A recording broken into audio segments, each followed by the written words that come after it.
Om Sahana Bhavatu Sahanau Bhunaktu Sahaviryam Karavavahai Tejasvinavadhitamastu ma vidvishavahai. Om Shanti Shanti Shanti. Om Purnamadav Purnamidam Purnat Purnamudachyate Purnasya Purnamadaya Purnamevavashishyate. Om Shanti Shanti Shanti. Shruti Smriti Purananam Alayam Karunalayam Namami Bhagavatpadam Shankaram Lokashankaram Shankaram Shankaracharyam Keshavam Badarayanam Sutra Krutau Vande Bhagavantau Punah Punah. Ishvaro Gururatmedi Murti Bheda Vibhagine Vyomavad Vyapta Dehaya Dakshinamurtaye Namaha. Gukarastvandhakaro Vai Rukarastanivartakaha Andhakara Nirodhitvad Gururitya vidhiyate. Sadashiva Samarambham Shankaracharya Madhyamam Asmadacharya Paryantam Vande Guru Paramparam. Om Parthaya Pratibodhitam Bhagavata Narayanena Swayam Vyasena Gratitam Purana Munina Madhye Mahabharatam Advaitamritavarshinim Bhagavatim Ashtadashadhyayinim Ambatvamanusandathami Bhagavat Gita Bhavadveshinim. Yam Brahma Varunendra Rudra Marutah Stunvanti Divyaistavaihi Vedai Sangapadakramo Panishadaihi Gayanti Yam Samagaha Dhyanavasthita Tadgatena Manasa Pashyanti Yan Yoginaha Yasyantanna Vidussur Devaya Tasmai Namaha.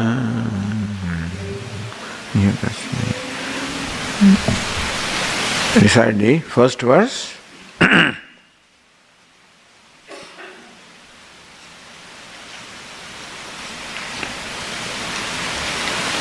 On the page number 9. Shri Bhagavan Uvacha Urdhvamulamadash-shakham Ashvatham Prahuravyayam Chandamsi yasya parnani Yastam Veda sa Vedavita.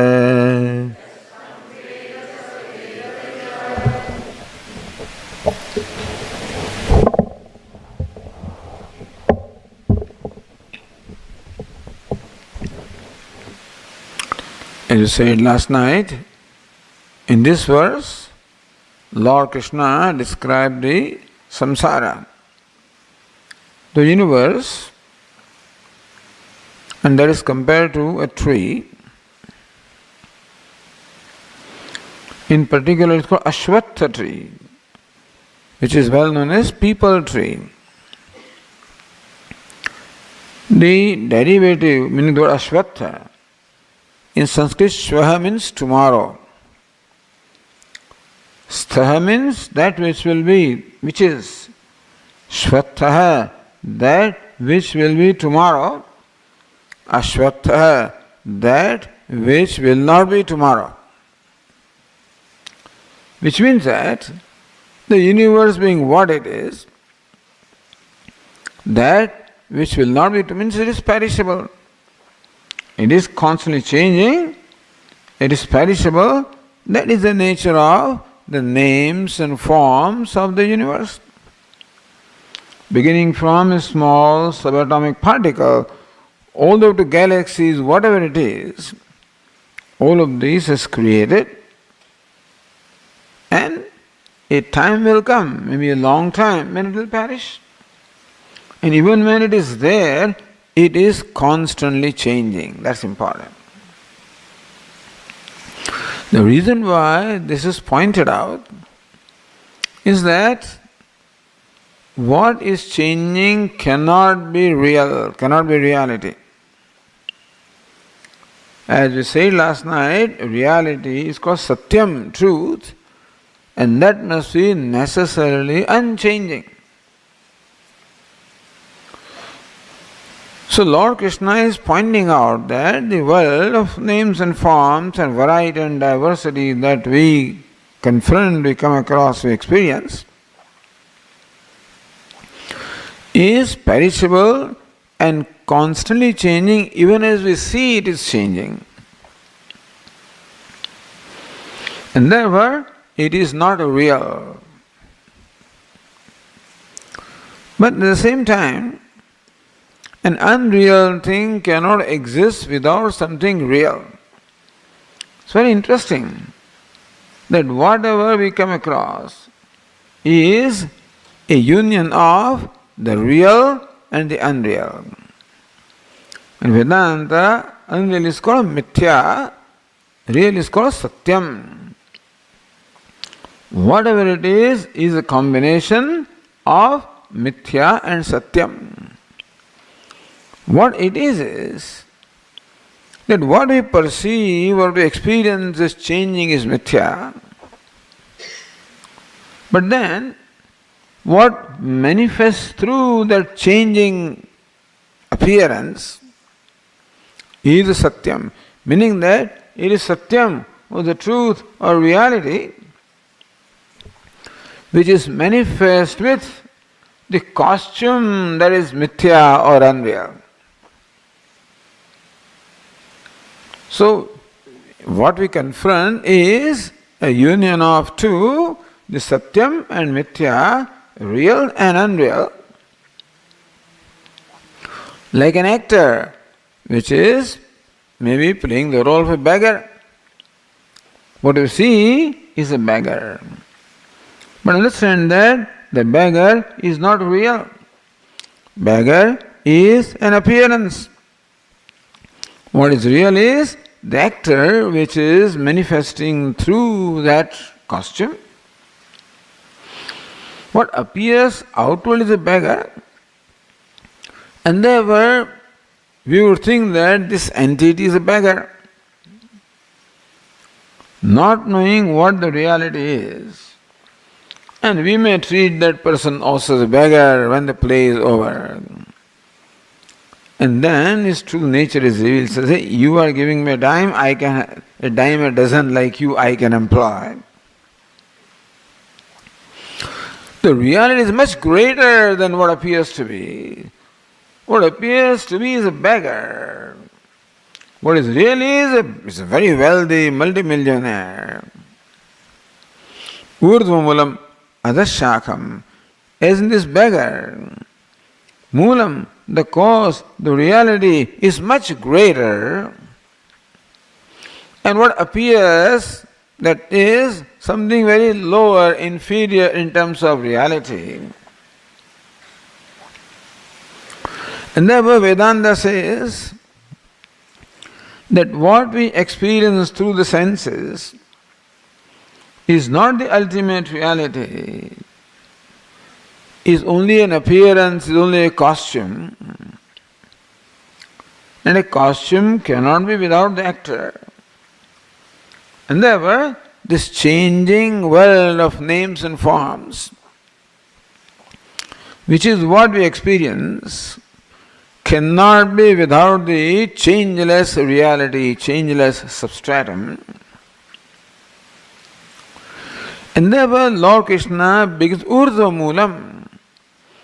Understand that Moolam, the root, the cause of this apparent universe, Urdhvam, is above, Utkrishtam, is exalted, is limitless. The reality of the truth is unconditional. Truth does not depend upon time. It is the same at all the times.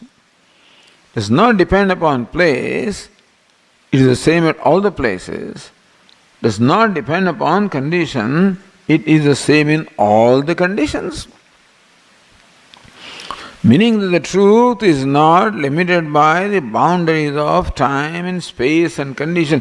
What we come across, what we experience is all conditioned by time, because whatever we experience had a beginning and will have an end. That's called conditioning or limitation by time.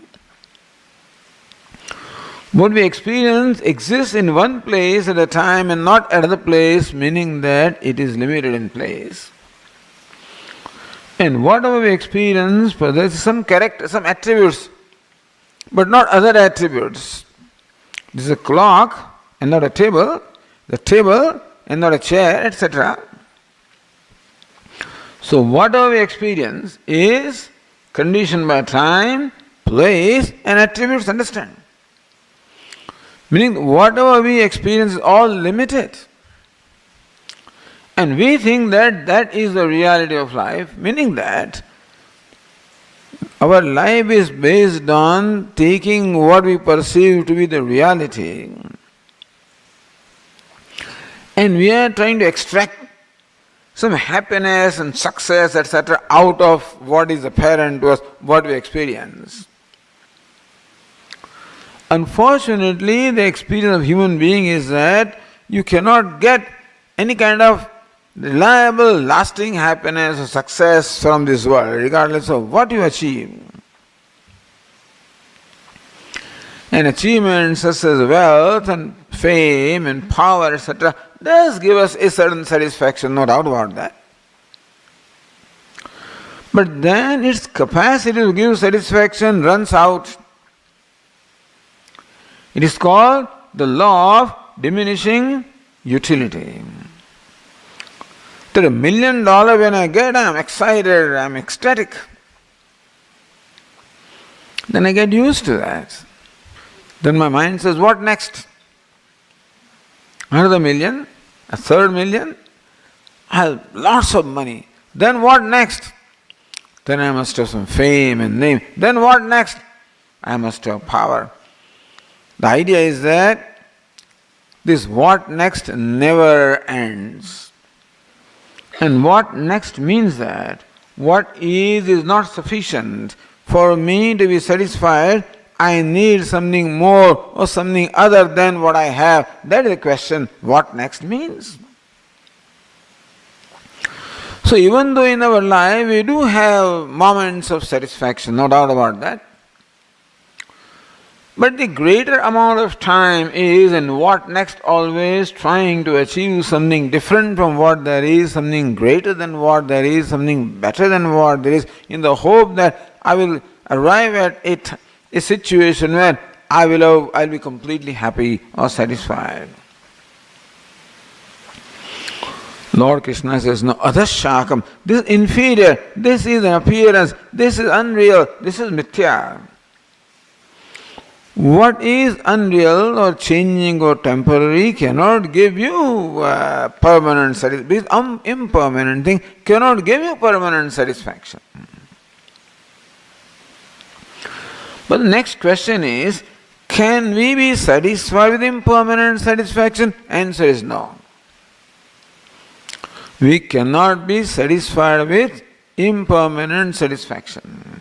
We want permanent satisfaction, a lasting satisfaction, lasting happiness is what we want. So Vedanta Urdhva Moolam, you have to recognize your desire for permanent satisfaction is a genuine desire. But the way you are trying to satisfy that desire is not right.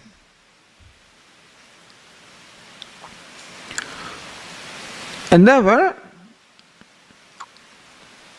other things are said here, Ashvattham, Prahu, Avyayam, Chandamsi, Yasya Paranani, of this tree of samsara, Vedas are the leaves, Yastam Veda Savedavid. One who knows this tree with the root, the knowledge of the tree will be complete only when we know the root. The knowledge of the costume will be complete only when we know the actor. Knowledge of the effect will be complete only when we know the cause of the root. So one who knows the universe along with its cause, merely knowing the costume is not complete knowledge. Merely knowing this apparent names and forms is not complete knowledge. Only when you know the root, the cause, the reality, then alone the knowledge is complete. But just as the tree cannot stand without the root, and the tree points out the root, and so also the universe does point out the root, some cause, some basis. And so really if we examine our experiences, then this universe does serve a very nice purpose. And that is to reveal that there is something beyond that. So let us read the next verse.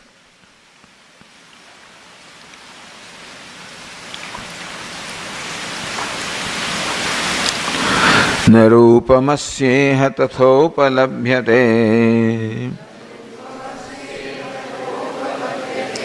नान्तो न चादिर्न च सम्प्रतिष्ठा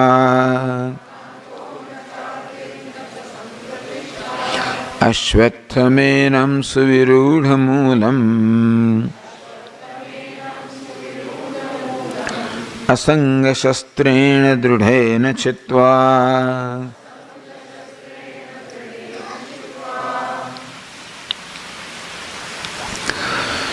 So when we pay attention to what it is that we are experiencing with an objective mind, Lord Krishna describes the tree as na rupamasyeha tathopalabhyate. If you look at the translation on the page 10, it says, its form is not perceived in that way. Nanto na chadir na cha sampratishtha. Its antaha means end, adi means beginning, pratishtha means the middle. Hey, you cannot determine what it is, you cannot determine. That's what Vedanta says.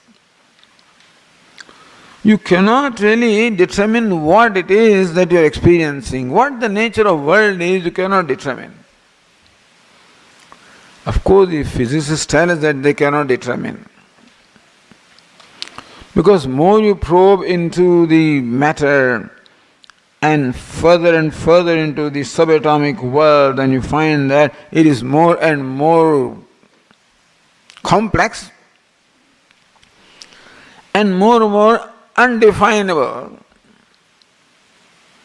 to the extent that whether it is a particle, whether it is wave or a particle, all of, it's with its mass or momentum, is something indefinable. It's most amazing how this scientific investigation tells us that this is mithya, because you cannot arrive at or you cannot determine anything to be such and such. What is the standpoint at the most? That from a given standpoint this is mass, or given standpoint it is momentum, given standpoint it is wave, given standpoint it is particle, etc. But absolutely you cannot determine because it doesn't have a reality, therefore. Since what appears doesn't have a reality of its own, that is the reason why you can never really determine what it is. In our life also, we cannot pinpoint anything as such and such. That this is right, this is wrong, this is good, this is bad. There is no such thing as absolutely right or absolutely wrong, absolutely good, absolutely bad. Everything is a combination of both these contradictory features. See, right cannot be where the wrong is, and wrong cannot be where the right is, but a given thing will appear right from one standpoint, wrong from another standpoint. Good cannot be where the bad is, bad cannot be where the good is, but then a given thing will appear good from one standpoint, bad from another standpoint. It's a matter of paying attention. This is when those who wish to determine what is it, what's the reality of the universe, what is it? Na rupamasyeha tathopalabhyate. Its rupa, its form cannot be really be determined to be such and such. This is called mithya. See, Vedanta has revealed all this from the time beginningless. And one thing about Vedanta is that is one thing that is not threatened by science. What we find is all along science is merely validating what Vedanta has revealed all along. The tools with which Vedanta arrives at its conclusion are different from the tools with which the science arrives at the conclusion. Even science also arrives at its conclusion only by reasoning. Scientists in Vedantic language, because Naiyayikas, they are all logicians. Science arrives at all its conclusion by inference. You perceive something and from there you infer. That's the reason why there cannot be anything ultimate as far as the science is concerned, because all that is required is for somebody to come with a superior argument, then, what it is will change.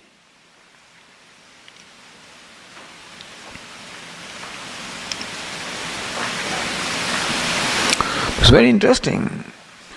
The point is that can you expect by possessing this world, by owning this world, is it possible for us to really achieve what we are seeking in our life?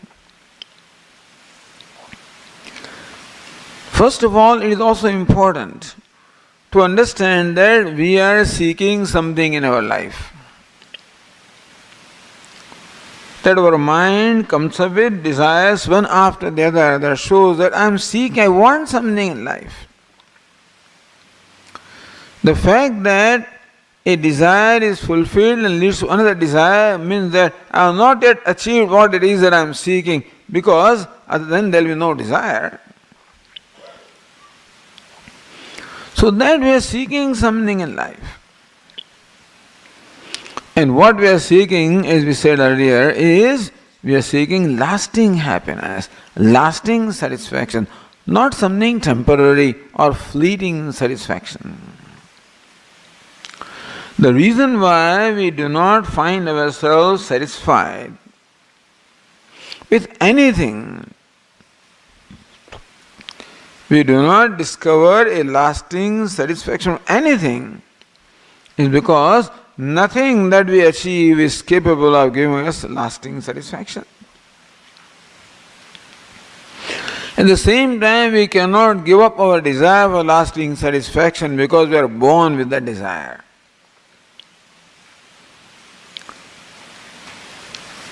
There are two kinds of desires in our life.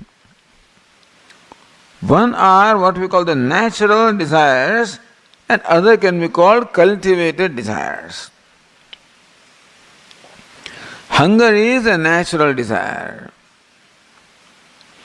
And therefore the need for food for appeasing hunger is a natural need. But gourmet food, that may be cultivated desire. That we need something to appease our thirst, quench the thirst, is a natural desire. That I want a particular kind of soft drink, that may be a cultivated desire. There may or may not be a provision for fulfilling cultivated desire. In the creation, in the scheme of things, there may or may not be a provision for fulfilling my cultivated desires. But there always is a provision for fulfilling my natural desires. Ishvara has created this universe and made sure that every creature gets what it needs. From birth to death, whatever is needed is provided for. Meaning that there is provision to satisfy our natural desires. They say that when teeth are given, then the food also is given.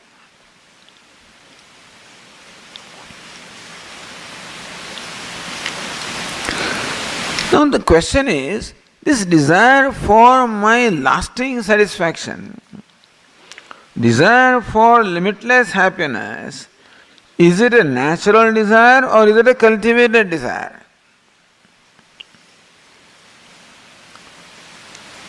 Am I born with that desire, or someday I thought, let me have limitless happiness?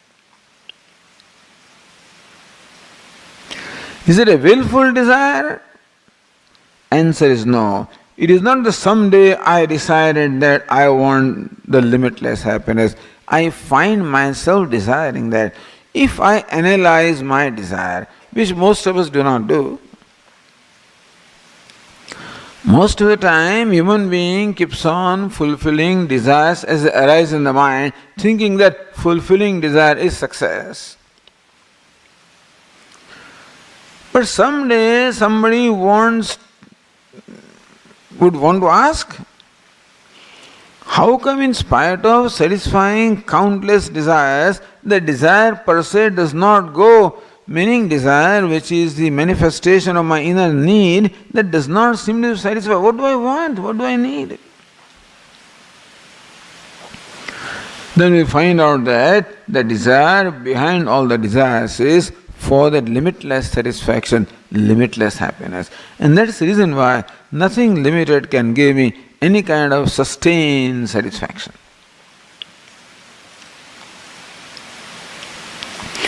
Now, whatever we experience is all limited, all changing, all perishable. Can a changing, limited, perishable thing ever give us? The limitless cannot give us. So that is when we start asking fundamental questions as to how to satisfy that desire. Is there anything limitless? Only limitless can satisfy my desire for the limitlessness. A limited thing cannot be. Is there limitless?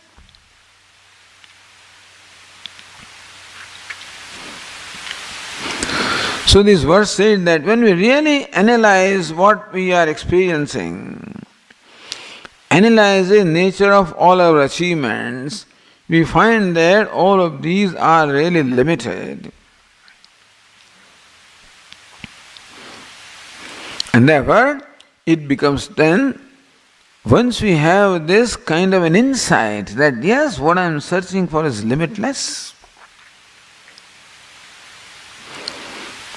then I have to, now then the whole direction of the life changes. If this happens, until then a person keeps on living the what we call the routine life of struggles and conflicts and stresses and disappointments and conflicts. Because, like the 10th man, as long as he is searching for the 10th man where he is not going to find him. He has to look where the 10th man really is. And similarly also, if you are searching for this success, limitless, etc., where it is not in all the limited things, we cannot expect this limited achievements to give us the limitless that we are seeking. That insight has to come. And that may be the result of lots of virtuous punya karmas we have performed in the past. It's like what we call the grace of Ishvara. That we recognize or somehow get this kind of an insight. Or we come across somebody who draws our attention, who points out to us. That's the reason why whenever we go to Vedanta classes, the first thing that a Vedanta teacher does is to bring this to our attention as to what I am seeking. To understand that we are seeking, the desire shows that I am seeking something. And the fact that all these, in spite of fulfilling so many desires, the desires are not satisfied, means that I am seeking something which is not limited. But whatever I come across is all limited. So where is what I am seeking? Where is it?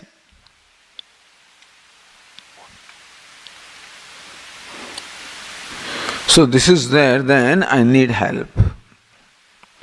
Vedanta says that you should go to a teacher.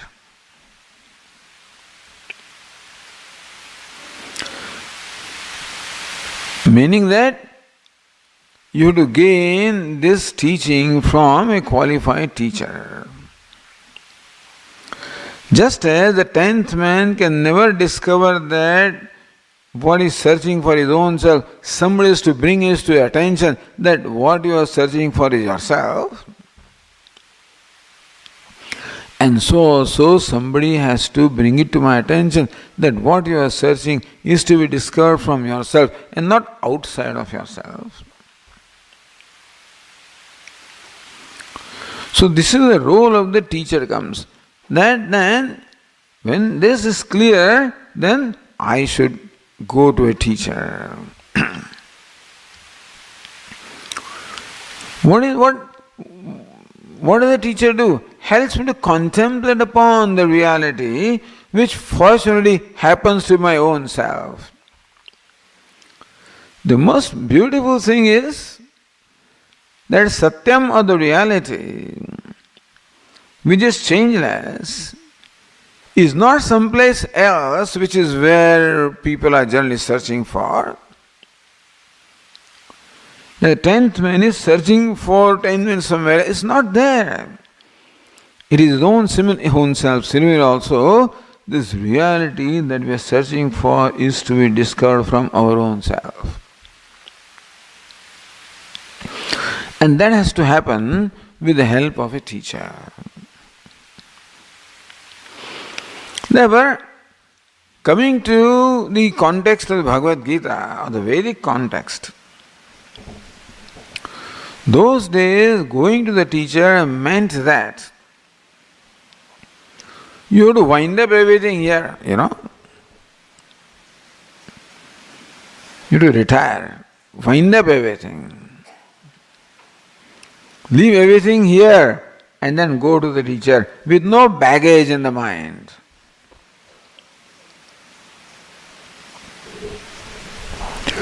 What is the baggage?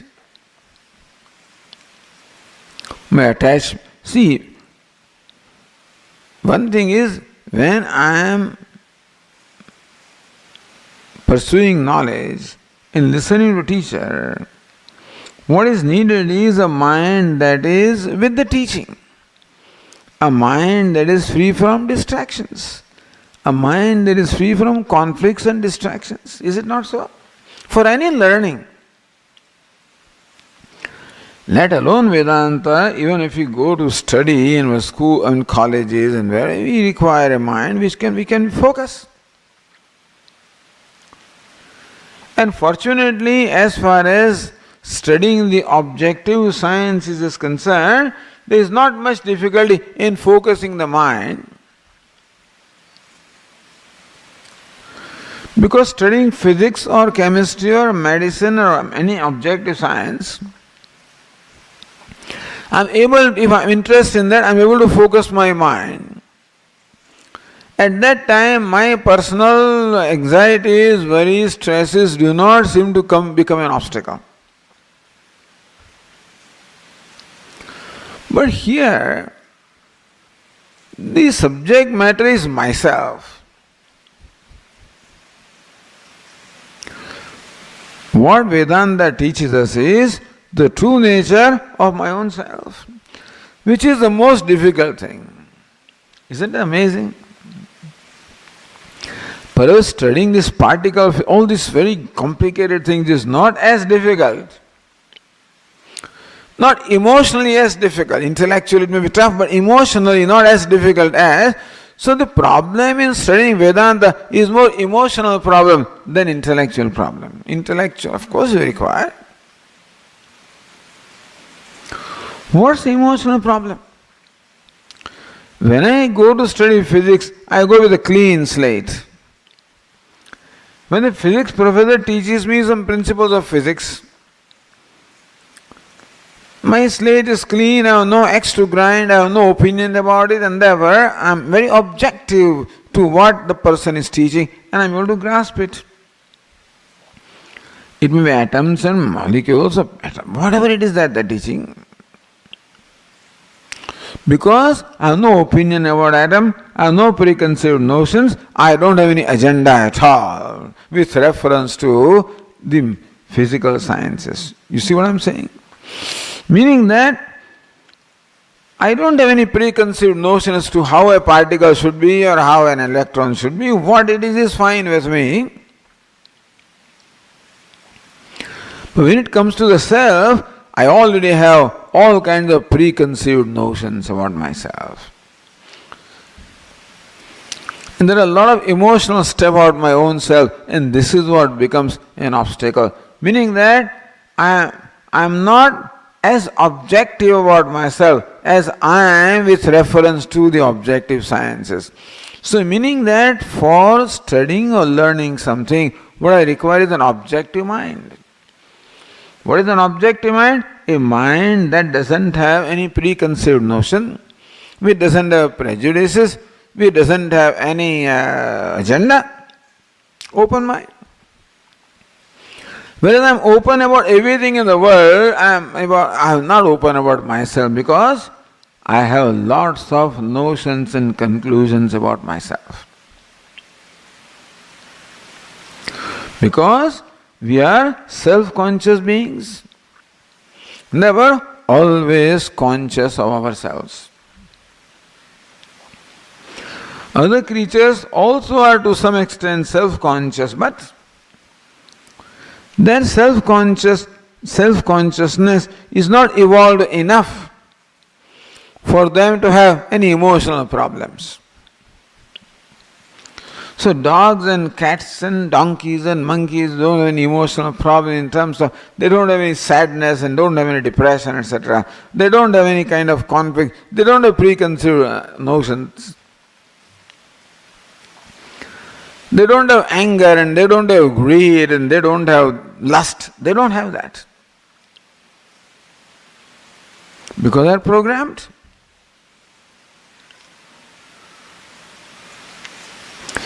Don't come and argue with me, Swamiji, they are not, even if they are not, we are not. This is an example I am giving. Suppose the people always, the whole lecture, this is what they will listen, and then they will have all kinds. Who says Swamiji? The dogs and even if they are, I have no problem with that. What I am saying is, this is given as an example of a comparison, that's all.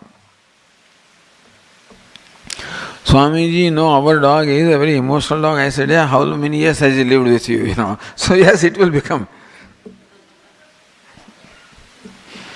Meaning we are quite capable of making our dogs and cats also like us, and they also become sad. So there are dogs, therapists and all psychiatrists, all kinds of things are there. So that's what is new creation. But in India we have lots of street dogs, they don't have any problem at all.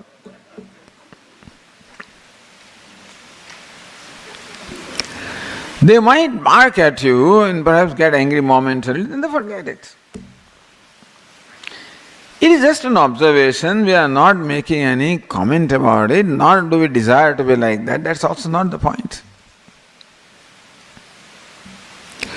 But our self-conscious, most evolved self-consciousness, and therefore we are intimately conscious of ourselves and we have an opinion of ourselves.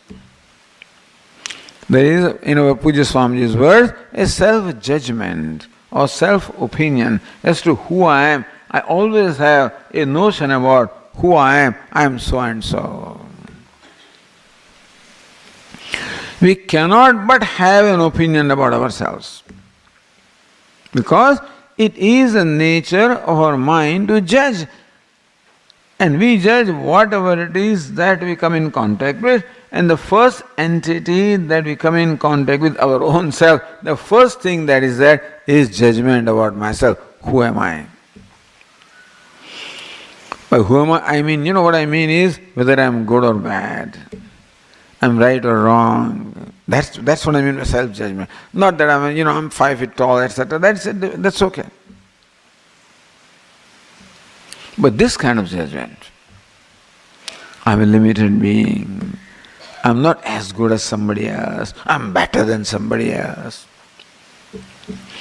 Our mind compares ourselves, and again that adds to the complexes that somebody is, in my opinion, more handsome than I am, and that's another complex. Somebody is not as, and that's another complex. I am taller than somebody, shorter than somebody else, more fair, less fair, etc.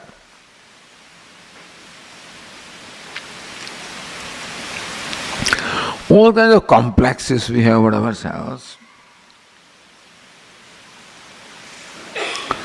And based on that, we also have then judgment about the world also. And that is how each one of us interacts with the world in his or her own way. So this thing, that is the reason why I am not objective about myself. What is necessary is for me to be objective about myself, meaning essentially become free from all these complexes that I have within myself. Yesterday we gave an example of a simply sitting Swami. Somebody says, Swami, suppose I just simply sit, will it be alright? I said, please do. Try to simply sit and you'll find out. That mind has so many problems with itself. Basically because I am not comfortable with myself. I cannot be with something or somebody with whom I am not comfortable. And I am the one with whom I am not comfortable. Therefore, I cannot be simply sitting with myself comfortably.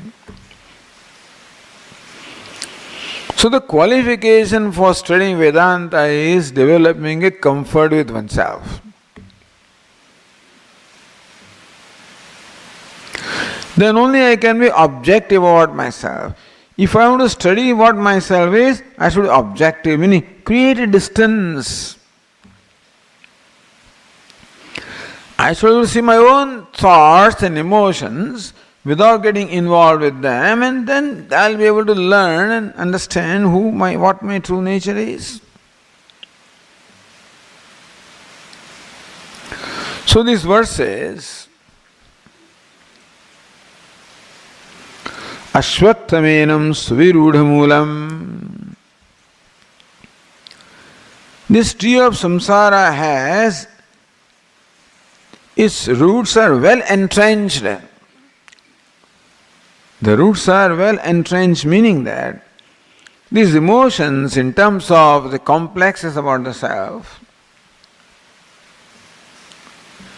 and when I am not very comfortable with myself, there is a need to be comfortable. Therefore, whoever gives me comfort then becomes somebody whom I like or somebody whom I want. And those who give me discomfort are those whom I do not want. Therefore, the need for self-comfort brings about these likes and dislikes. If you say, Swamiji, you are so nice, and then I like you because you make me happy, you make me comfortable with myself. On the other hand, you say, Swamiji, what is this? What you say is not right.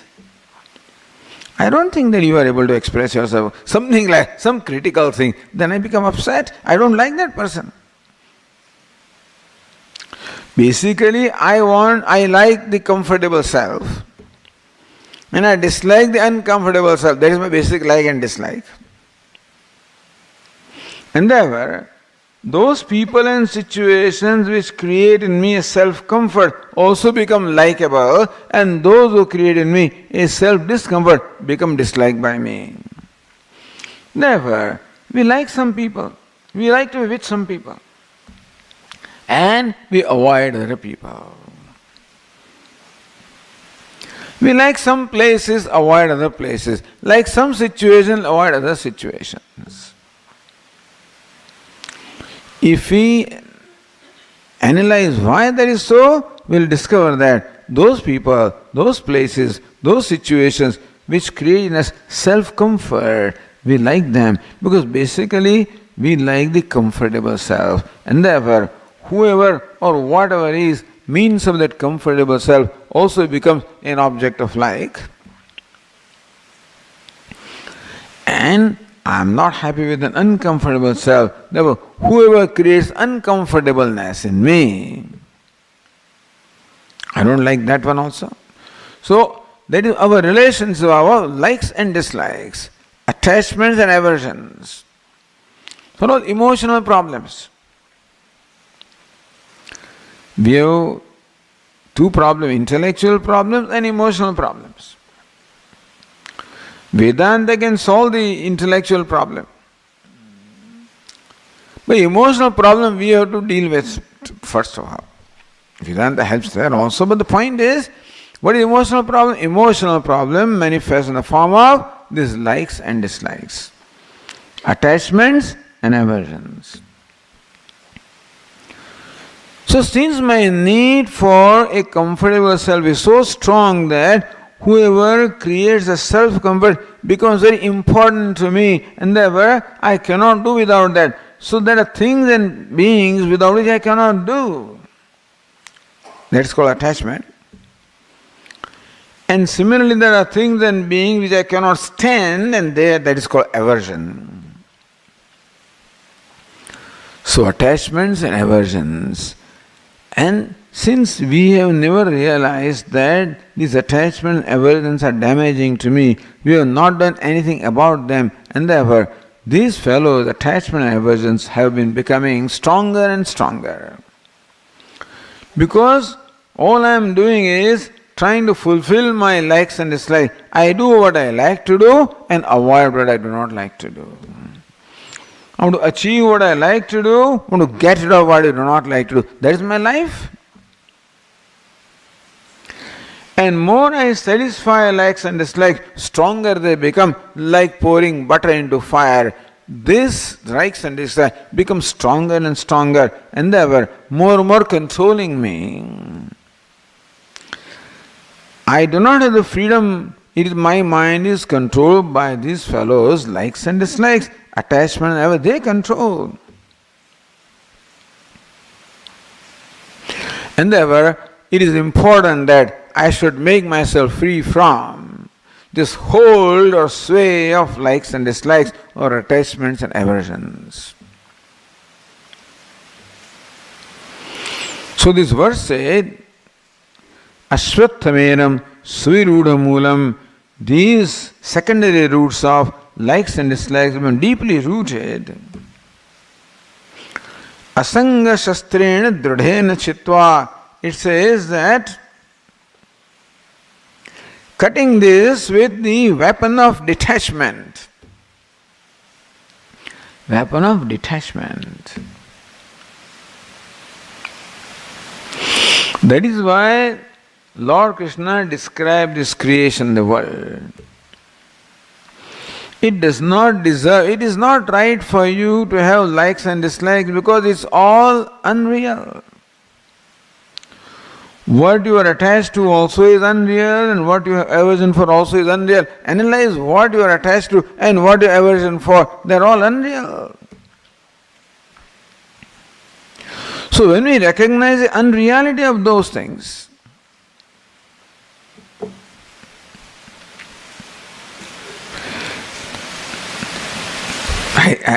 for this attachment, this example I have given you.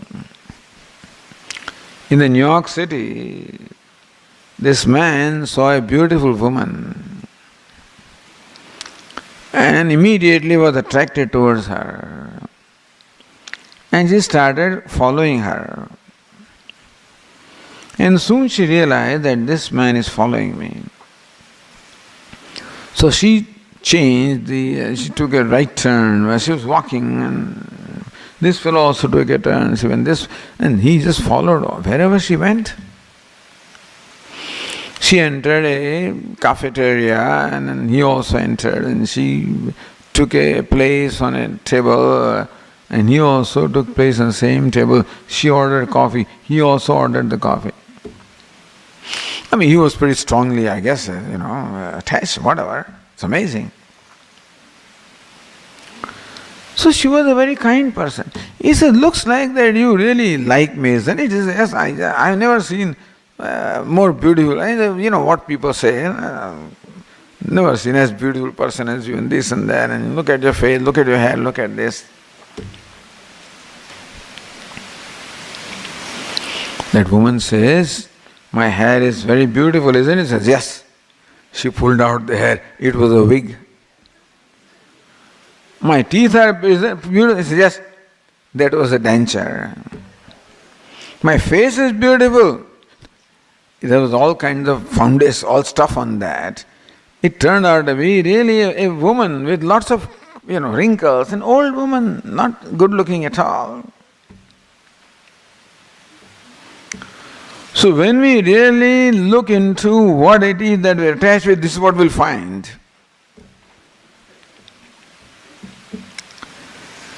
And then we have aversion for other things. There also is superficial. Our attachments are for the superficial also, aversion also is for the superficial. For that we give the example of a sandalwood,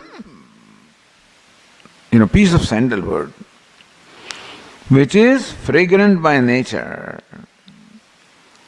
But that sandalwood, if it is left in water for a few days, then its outer surface gets rotted and it started stinking. Sandalwood is stinking. So we now don't like that. You throw it away. However, the one who knows that is sandalwood knows that the stink is only superficial. When he rubs that piece of sandalwood with stone, when the outer surface is rubbed off, and then its inherent fragrance becomes evident. So also things that we hate also are like this. That is also superficial. So when we really analyze the nature of things, we'll find that there is no real basis for either attachment or aversion. So we have to address this raga and dvesha, attachments and aversions. If we do not pay attention, if we keep on fulfilling them, they become stronger and stronger. And they bind us. So real bondage is nothing but the bondage of, or it is the first level of bondage is this raga and dvesha. We are controlled by them. We are controlled by our impulses. Therefore we have to attain this moksha or liberation in two stages. First level of freedom that we achieve is the freedom from these raga dveshas, attachments or aversions.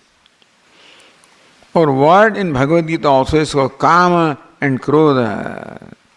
This craving, kama is cravings. Krodha means anger. Lova means greed.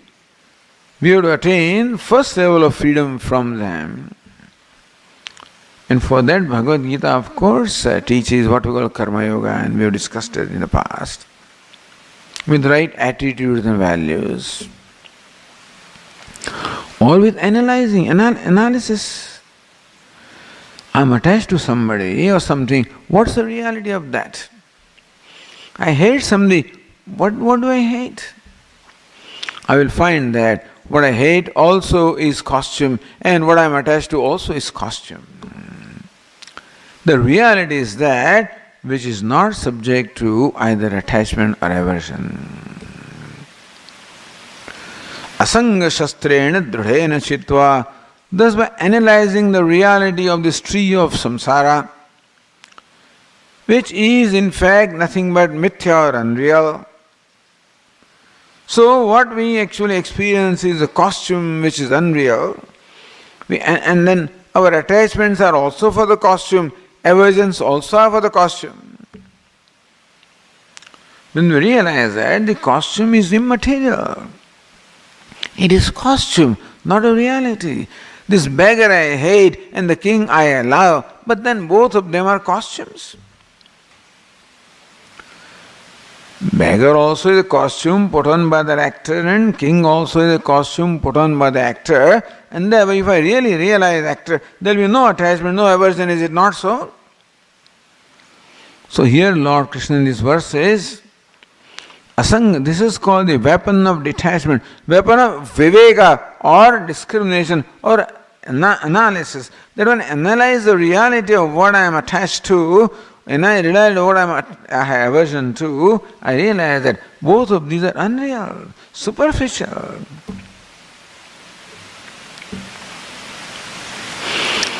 Like this man fascinated by the woman, superficial. Like we hate that piece of wood sting, superficial. So first step is making our mind free from this sway or compulsions of attachments and aversions, raga and dvesha. I cannot do without something, that is called bondage. I cannot stand something, that is also bondage. Because they don't have any real basis, therefore.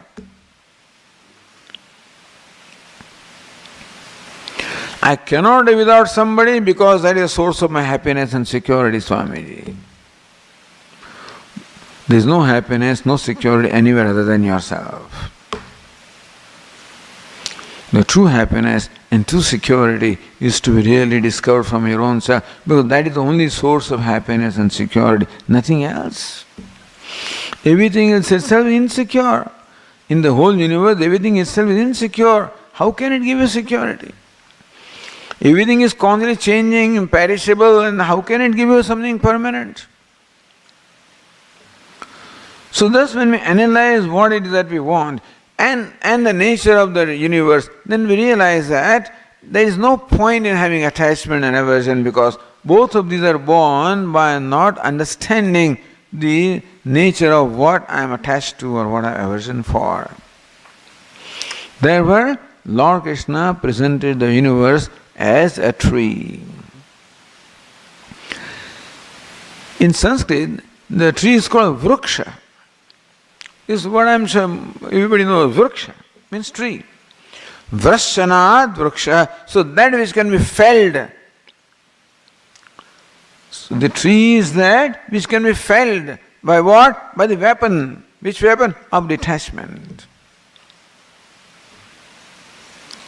Asanga shastrena dhrudena chitva, becoming free from these attachments and aversions by the weapon of detachment, weapon of vairagya, weapon of dispassion arising from a true understanding of what I am attached to. I should analyze, what am I attached to?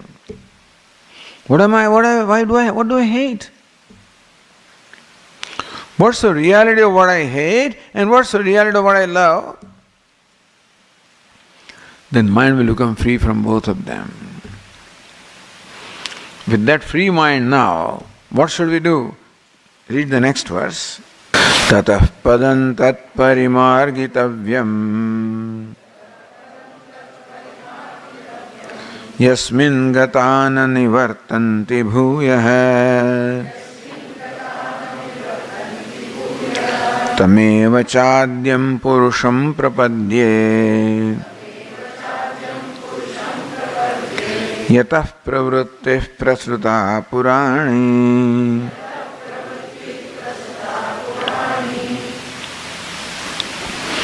Tatah, thereafter, tat padam parimargitavyam. One is to properly inquire into that padam, that end, that goal.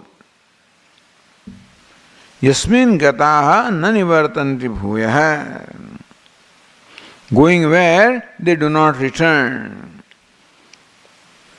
What is meant is, see here our experience is, wherever we go, we have to return. Whatever we achieve, ultimately we find it to be unsatisfactory and we need something else. So Lord Krishna says that is the goal, reaching which nothing more remains to be reached, attaining which nothing remains to be attained. Meaning that which will give you what you are seeking, that which will give you permanent or lasting satisfaction, lasting happiness, attaining which nothing remains to be attained. And really speaking, there is no attainment also. It is like the attainment of the 10th man, which we told you the story last night. The search for the 10th man arose because the person did not know that I am the 10th man, I am the one who I am searching for. Similarly, the search for that lasting satisfaction, that ultimate, the real success in life, the real happiness in life that we are searching for, we will discover that, or that Vedanta teaches that it is our own nature. We don't have to go anywhere, we don't have to do anything, we don't have to achieve anything. We have to recognize that what I am seeking is myself. It is merely recognizing myself or seeing myself that in fact what I am searching is I am myself. But Swami, if I am already that, then where is the question? Where is the question of knowing also? If already I am the happiness that I am searching for, then why am I unhappy? If the goal is my own self, then why do I find myself searching for it somewhere? That's called ignorance. Like this person is 10th man and is still searching for 10th man because doesn't know that he himself is 10th man. Similarly, we do not know that we are what we are searching for in our life. Why, Swamiji? It's called ignorance. Why? I don't know. This is a very frustrating situation. So why is it so, Swamiji? Why should it be so? There is no real satisfactory answer as to question why. In fact, there cannot be satisfactory answer to any questions in our life, really. Why? Why me? Why should this happen? I don't know. We'll give them some answers, no doubt, and mostly they satisfy also. But ultimately, because there is no genuine question, therefore there is no genuine answer. Understand that. There is no genuine problem, therefore there is no genuine answer. The problem was genuine, then the solution was genuine. There is no genuine problem. The problem is something that my mind creates. It creates this, it converts a situation to a problem. It has converted myself. I am the biggest problem for myself.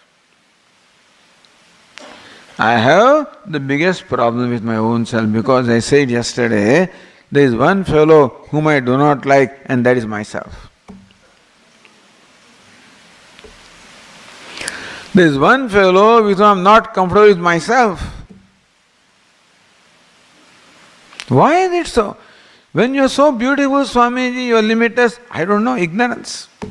That's called self-judgments or conclusions or notions about ourselves that I am limited, I am such and such, I am no good. Why is it so? Ignorance.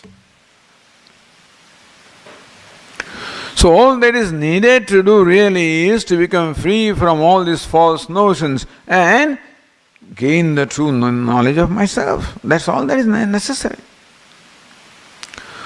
All that was necessary to a 10th man is to become free from the notion that 10th man is lost, and secondly, to see that he is the 10th man.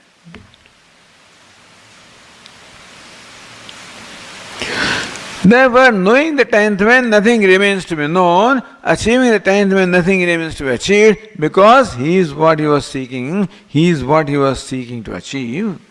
And similarly also, knowing ourselves in our true nature.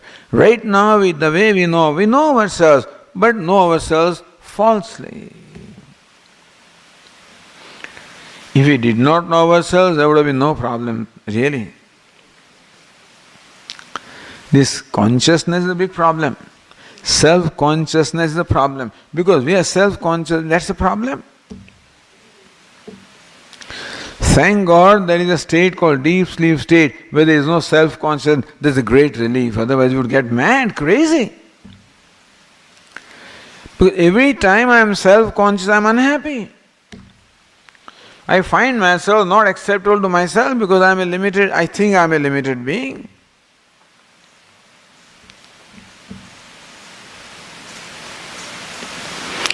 So ignorance creates all these kind of false notions about myself, and there were false notions about the world, and all that is necessary is to become free from false notions, nothing else.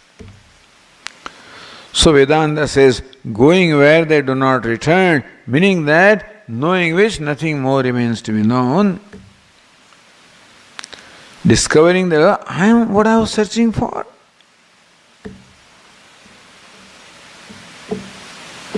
Tat Padam, that end, that goal, that truth, that satyam, that reality has to be searched for.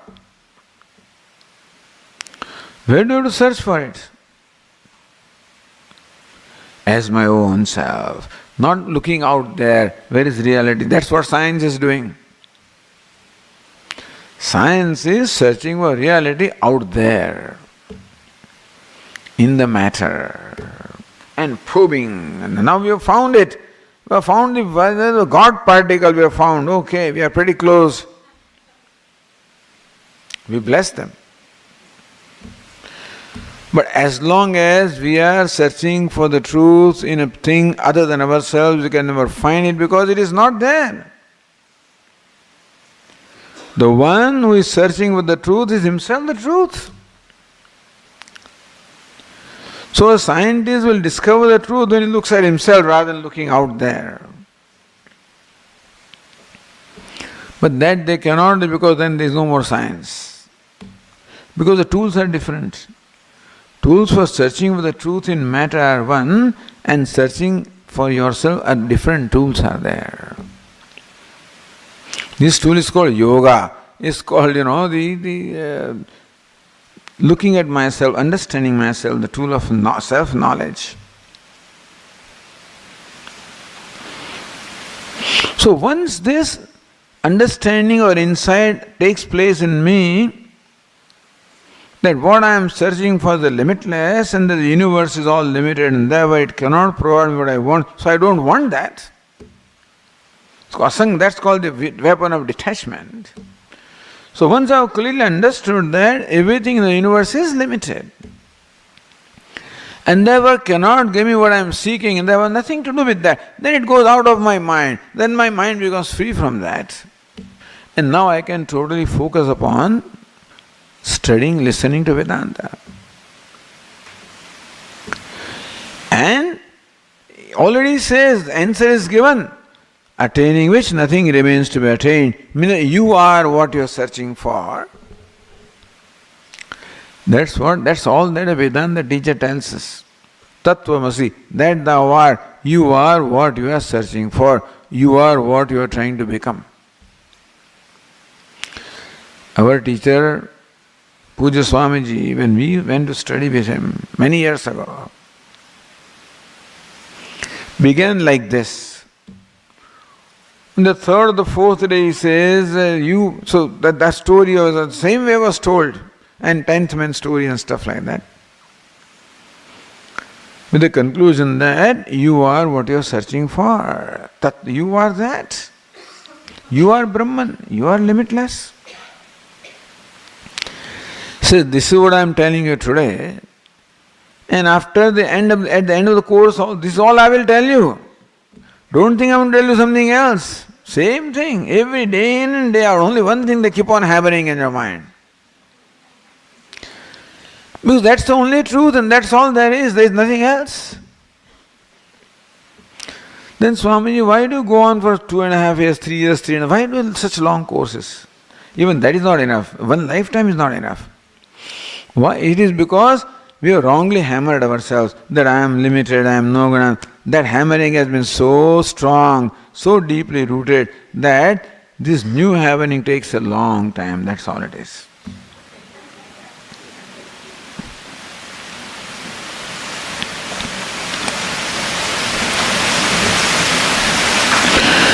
It's a matter of gaining more and more clarity. There also our Swami used to give example of a Polaroid picture. Those days, 50 years ago, there was Polaroid cameras. Something new, you take the picture and pull out that frame and you don't say anything right away, then you see some rough outline you see. Taken picture of the Swami sitting in the chair, this is Swami. Then you can see, something, outline. So what's the knowledge? Swami is sitting in the chair. And slowly the picture develops. Oh, this is a face. Swami sitting in the chair. You can see features slowly and slowly. The knowledge is the same. What is the knowledge? Swami is sitting in the chair. That does not change. Except that it becomes clearer and clearer and clearer. At the end of the 2 minutes, you see it completely clearly. That's it. So first day also, you are limitless. So you got the knowledge. What we need is to fill up all those gaps and connect all the dots and then get all that clarity. And that is what takes time. Only because so many notions and complexes are in our mind that all that cobweb has to be cleaned up. The cobweb in our mind in terms of our conclusions. Our complexes, our notions about ourselves, all that needs to be cleared up. So Vedanta addresses all our notions and shows us how they are notions and false, and thus we can drop them. So Vedanta helps us to slowly and slowly analyzing the complexes and become free from that. So the freedom is a process. Just as developing that picture is a process, it just doesn't develop like that. Not like today's digital stuff. The Polaroid it's a process. And so also this is a process. There is no such thing as you blissed out in one moment. There's all the romantic ideas are there. The blissed out Swamiji. So everybody waits for something to happen.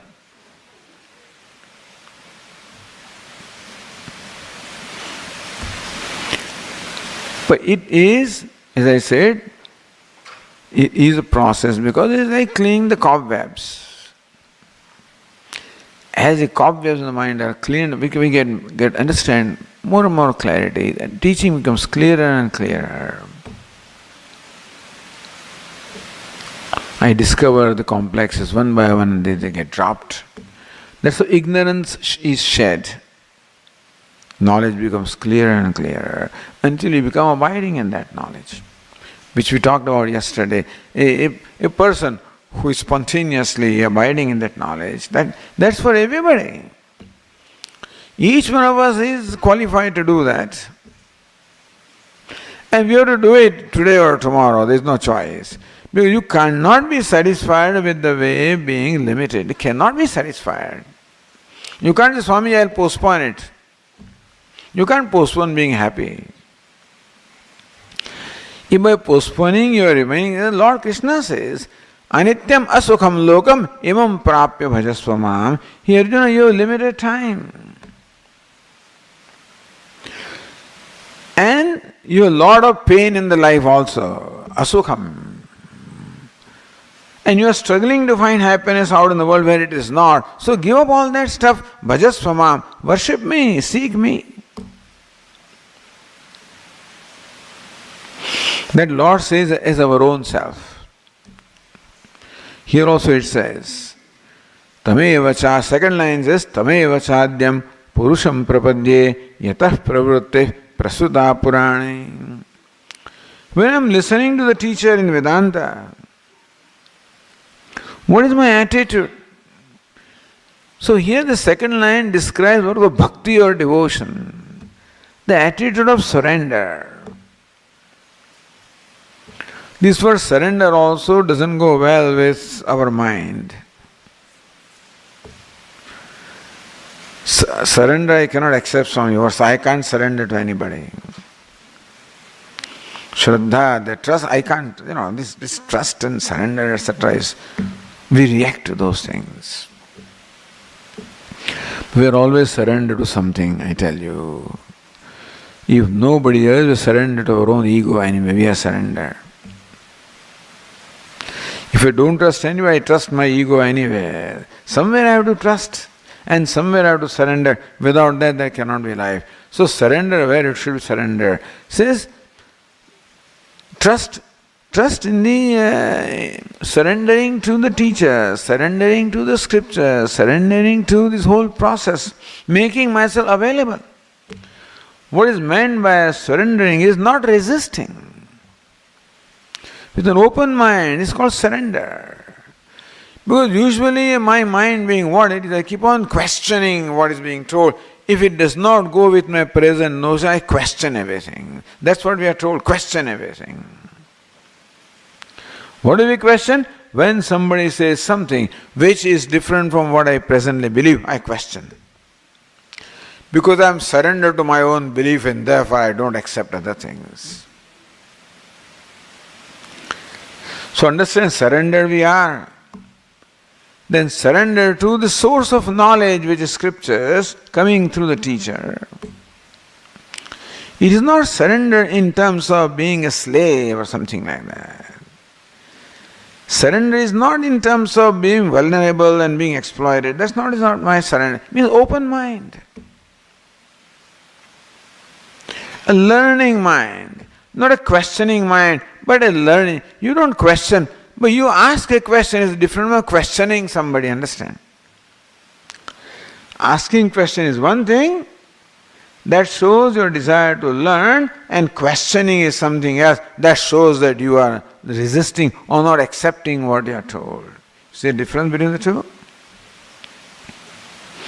So kind of surrendering that we are talking about is a healthy surrendering, which gives me an openness to the mind, which gives me a learning mind. I surrender to the truth. The surrender to truth, you call that God or Ishvara, call it Brahman, call it Satyam, call it truth, it happens to be the self. What Vedanta, ultimate reality about God also happens to be nothing but your own true self. Not the self that we understand today. What the true nature of self is also happens to be the true nature of God, true nature of everything, meaning that the truth is to be discovered from myself, as myself. So surrendering means that I am open to that. How can I be true? How can I be limitless? Just take it easy. You'll discover. Tameva Chadyam, can you believe that who are we? Who am I? And who are you? That from which the whole universe has emerged, you are the very source of the whole universe, by which the whole universe is sustained and which it goes back. The very cause of the creation is not outside of us, our own self is the very cause of the creation. The verse says, Yatah pravrittih prasuta purane.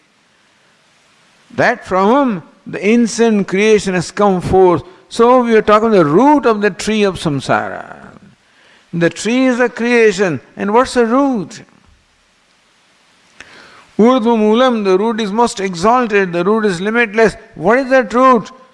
Vedanta teaches that the root is nothing but our own self. We are the root of the cause of the entire creation. Unbelievable, is it? I?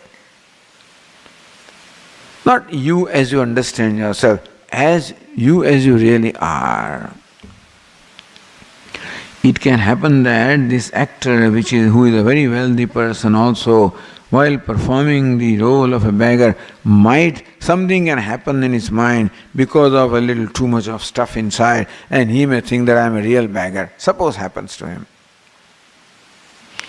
He goes to the stage with a little too much inside, and then looks at himself in the mirror before coming to the stage, and oh, yes, I am a beggar. Somehow the notion is I am the beggar. And now wants to be wealthy, he wants to become wealthy. You don't have to become wealthy, you discover that you are wealthy. And similarly also the truth or the limitless that I am searching for happens to be my own self. For a very simple reason. Everything other than myself is limited. As we see, wherever anything other than myself, which I can object, which I can know is limited, because then only it can become the object of my knowledge.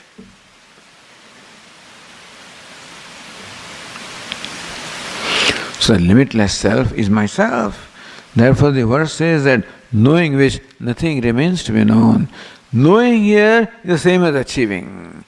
In this case, knowing and achieving is one. In case of entities other than myself, knowing is one and achieving is different. Knowing $1 million is one thing and achieving it is a different matter. Knowing Hawaii is one thing and going there is a different matter. But in case of the self, knowing and achieving and becoming are one, just as in case of the 10th man, knowing the 10th man is becoming the 10th man, is achieving the 10th man.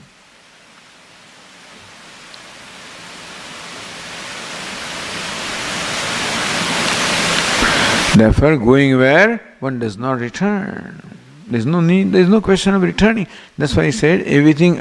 So therefore, I am surrendering means what? I am favorably disposed to discover this truth. That my mind does not resist, my mind accepts the fact that yes, it can be. That what I am searching for is to be discovered from myself. That we should become clear. So that when we are listening to teacher also, I don't try to construct a picture before myself. He's talking about Brahman or self. I don't try to construct a picture of ourself, that self looks like this. No, there is different from myself. It is you that the teacher is talking about. Is our nature always to construct a picture? Brahman also, when they talk, limitless, when I try to imagine limitless, something I always visualize in my mind. No, it's you. So when we are studying, one of the brahmacharis are written on his desk. We all have a desk with ourselves, folding thing, which we take to a room and bring to the class. On that he had written, Swamiji is talking about me, he is written there. To remind himself that what Swamiji is saying about the limitless, about freedom, is all about me. Meaning I don't look for happiness and freedom out there and not somewhere else. That's called surrender, meaning that being available, being disposed, being favorable to discovering this truth about myself. Don't reject yourself. Because I start with rejecting myself before I reject anything else. Don't reject yourself. You don't have to necessarily swallow or just accept what the teacher says. That is not what is surrender, what is meant. What is meant is understand what the teacher says. Don't reject it. If you do not understand, make an effort. If you think it's different from what you understand, well, try to understand that and don't reject because it is different. Because we do not go with a clean slate as far as ourselves is concerned. With a professor of physics, I go with a clean slate and therefore I have no emotional problem in understanding physics or chemistry. Here there is an emotional problem because I have so many complexes and opinions about myself. So just keep them out. Drop your own complexes. Drop your opinions about yourself. It's a thing of dropping or letting go. That's what Vedanta teaches. Nothing to hold on to. You don't have to achieve yourself. You already are. But all you need to do is to let go your complexes, born of ignorance. Is letting go. In Vedanta it's called neti neti. Not this, not this. Letting go. So letting go becomes an excellent sutra or aphorism in our life. Letting go. Let go. He did this, let go. Did not do this, let go. I did not get this, let go. You just let go. That is what the freedom is. Holding on is what creates a bondage. Letting go is what. So ultimate process of letting go is what? What you can let go is always limited, and it ultimately leads you to the limitless, which you cannot let go, which you don't have to let go, because that's yourself. One thing you cannot let go is yourself, and whatever you let go is not worth it anyway, because it is limited. And so what you can let go is worth letting go, which leads you to something that you cannot let go, which doesn't need to be let go. Is this disposition of mind is called surrender, understand? Although we bow down to the teacher and we do all we wash his feet, that's our devotion, that's a different thing. But the Vedantic teacher doesn't treat me as a slave or as somebody, he doesn't treat me that way, he treats me with great respect. Just as the student has reverence for the teacher also has respect for the student. This is a learning in the atmosphere of freedom, not in the atmosphere of bondage. Teacher gives me freedom, respects me. And in that environment of freedom he communicates.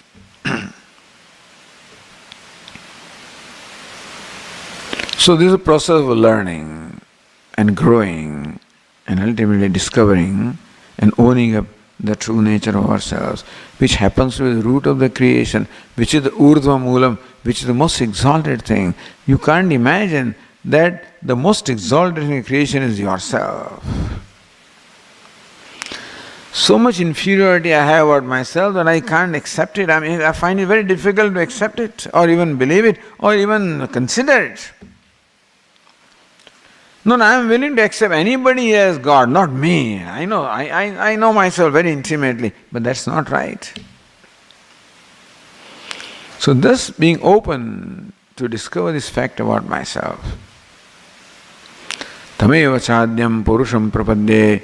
There is adya purusha. That purusha means the limitless, is that from which is the source of the whole universe, and that is to be discovered as my own self. This word, the scriptures teach us. That's what the teacher teaches us. Okay, we'll continue tomorrow. Om Purnamadav Purnamidam Purnat Purnamudachyate Purnasya Purnamada Purnameva Vashishyate. Om Shanti Shanti Shanti. Hari Om. Shri Gurubhyo Namaha. Hari Om.